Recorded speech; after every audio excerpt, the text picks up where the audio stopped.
오늘 윤 대통령 측에서 이제 진상규명과 책임 추궁의 시간이 시작된 것이라면서 음모를 파헤쳐야 한다. 이렇게 이제 윤 대통령 측에서 얘기가 나왔어요.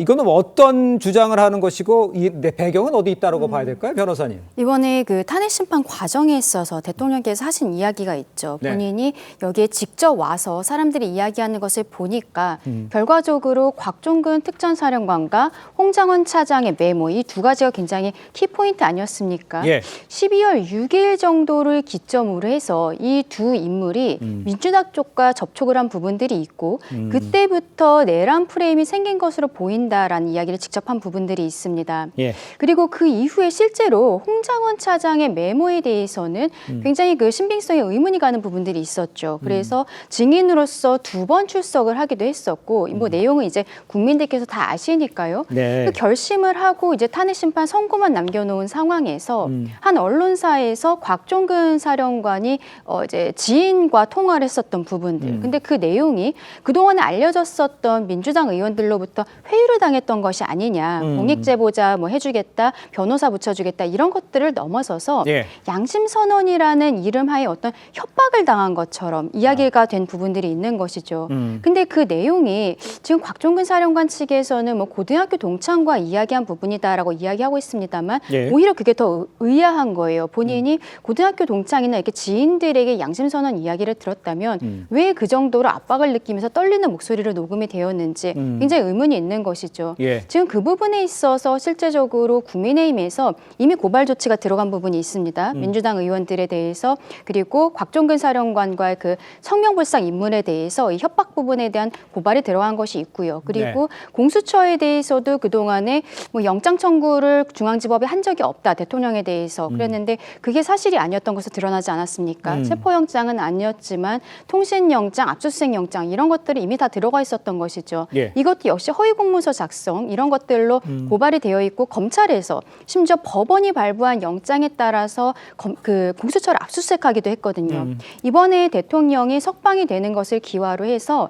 대통령 변호인 측에서는 이러한 내란 프레임을 만든 자들에 대해서 조금 더 깊숙하게 들어가겠다라는 것을 보이고 있는 것을 보입니다. 알겠습니다. 지금 강전혜 변호사께서 쭉 정리해 주신 것들이 이제 소위 말해서 그 증거 자료들 또는 증언들에 대해서 이제 증거 자료가 좀 오염된 상황이고 적당치 않다라는 것을 이야기하시는 것 같아요. 먼저 성치훈 부의장께서는 지금 이 석방과 함께 이어지는 이 상황에 대해서는 어떻게 보십니까?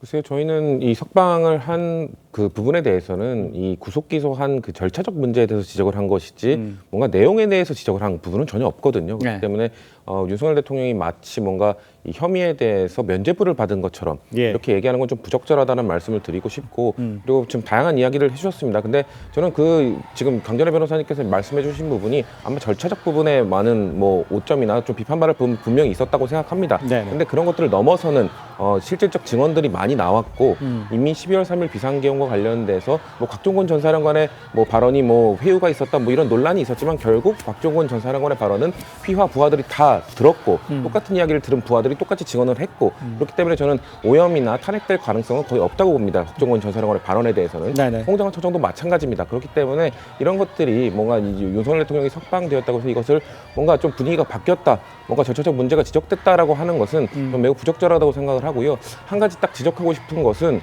윤석열 대통령의 이 탄핵 취소를 인용해준 판사, 지기현 부장판사 아닙니까? 그렇습니다. 이 사람 국제인권법 연구회 출신입니다.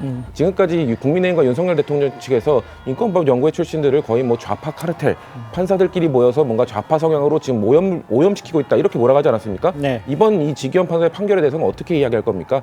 앞으로 남은 판결에 대해서도 뭔가 어떤 특정 어디 출신, 어떤 정치적 성향 이런 것 때문에 이 사람들을 뭐 몰아간다든가 이 사람들을 뭐 협박한다든가 이런 발언들을 좀 자제할 수 있는 그런 분위기를 좀 같이 만들어갔으면 좋겠다는 말씀 덧붙여 알겠습니다. 주겠습니다. 그러니까 헌재에 대해서 어떤 판단이 나오든지 거기서 수긍해야 되고 받아들여야 된다는 얘기 같은데 바꿔서 얘기해서도 이재명 대표도 이제 결과 2심이 나오면 그것도 받아들여야 한다는 거, 양쪽이 다 재판에 받아들여야 한다는 이야기가 많이 나오고 있다는 말씀도 제가 첨언해 올리도록 하겠습니다. 자, 이런 상황에 대통령실 상황도 좀 짚어보죠. 정진석 비서실장 주재로 오늘 오후 2시부터 국정 현안을 점검하는 수석 비서관회를 열었습니다. 윤 대통령이 회의 후에도 보고를 받고 의견을 전달할지, 앞으로 최상목 권한대행의 현안에 대해서 이야기를 나눌지, 참 사실 이것도 좀 주목이 되고 있는데 교수님 보시기에는 어떻습니까? 그런 작업들이 이루어질 수 있다고 보십니까? 그건 최대한 자제하는 게 맞을 것 같아요. 네. 그리고 아마 윤 대통령도 직무가 정지되어 있는 거잖아요. 그렇죠. 비공식 글쎄 보고는 받을 수 있겠죠. 근데 이 직무가 정지된 상태에서 최상목 대행과 국정을 논의한다? 그건 맞지 않는 거죠. 대통령직을 유지하고 있으나 아직은 최종 탄핵이 인용되거나 기각되거나 아직은 알 수 없다고 하더라도 예. 그때까지 직무가 정지되어 있는 거라서 저는 그거는 상상할 수 없는 일이라고 봐요. 네. 어떤 발언을 하고 토론할 수 있겠으나 공식적으로 최상목 대행이 대통령에게 보고를 하는 건 있을 수 없죠. 왜냐하면 최상목 권한대행은 대통령의 권한을 대행하고 있는 거거든요. 네. 대통령 권한을 지금 행사하고 있는 사람이 대통령께 그 국정에 대해서 논의한다? 이거는 생각하기 어렵다. 그렇게 생각합니다. 알겠습니다. 국정에서는 논의할 수 없지만 과거 노무현 전 대통령과 박근혜 전 대통령 같은 경우에도 뭐 언론을 만나고 뭐 이런 상황도 있었지 않습니까? 그런 글쎄 뭐 언론 접촉, 대외 활동 이런 것들은 가능한 겁니까? 어떻게 봐야 됩니까? 제가 볼 때는 대통령이 직무가 정지됐기 때문에 어떤 사안에 대한 어떤 결정, 네네. 판단 그런 부분은 못 하실 겁니다. 그렇지만 대통령이 언제든 탄핵이 기각됐을 때 복귀를 해야 되지 않습니까? 그렇죠. 그러면 어떤 전반적인 국정이 어디로 가고 있고 지금 대외적인 어떤 상황이 어떤지 대한민국이 어떤 위치에 있는지를 알고 있어야 됩니다. 네. 그렇기 때문에 어떻게 보면 그런 이전까지의 50여일 동안 대통령이 보고를 못 받은 부분에 대해서는 보고를 받는 것이 국익 차원에서 맞다고 봅니다. 다만 그것이 지금 어떤 현 상태에 있어서 본인의 지금 위치에 있어서 탄핵을 받은 상태였기 때문에 이거를 뭔가 무마하기 위해서 뭔가 그런 상황으로 이르지만 않는다면 그거는 크게 문제가 안 된다고 보고 있고 네.